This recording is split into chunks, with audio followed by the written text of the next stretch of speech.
Welcome back to Garage Money Pit. It seems to be project reveal month or something like that. Even though this isn't supposed to be a project, we'll see how that goes. If you're more of the four-wheeled persuasion, there is another car project coming that I'm pretty excited about. It's a really cool rare car. They only made about 50 of them, and I should have a video up in the next couple of weeks of that one. In the meantime, we have a 1975 Honda CB400F, the second smallest four-cylinder Honda that they made in the 1970s as general production non-race bikes. Anyway, the plan with this bike isn't really to do much with it other than occasionally ride it. A little bit of cleaning up. I may over time improve it. There are some areas where the condition really is not as great as I'd like it to be. But overall it is in nice condition. It rides pretty nice. I have ridden it, and it's just, you know, original in a way you don't really find that often anymore. So let's come closer and have a look. Of course, the first thing to look at is the exhaust, right? Yes, this is the original one that these bikes came with. Anyway, somebody's been a bit enthusiastic. There's some scrapes on the bottom of the collector. You can also see there is a little bit of surface corrosion, especially around the clutch quadrant. The fork leg does not look too good, and both fork seals are leaking ever so slightly, so those need to be fixed. You look back here. Yes, there is a little bit of corrosion again on the relatively cheap chrome that these had. The exhaust is the original. You can just about make out the markings here.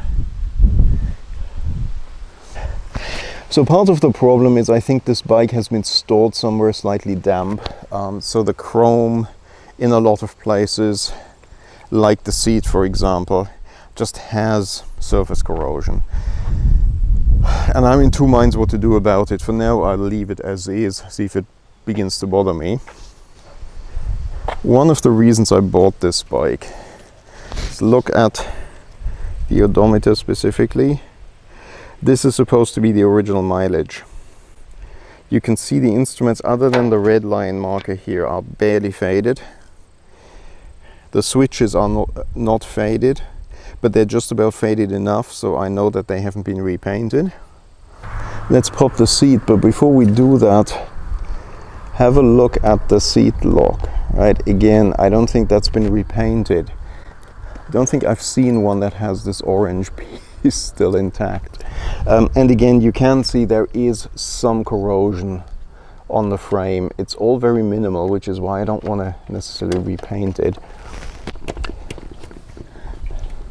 Look at the underside of the seat. It clearly has the marker, so this is an original OEM seat. There's hardly any corrosion anywhere. The seat foam is still intact. If we look in the tool tray,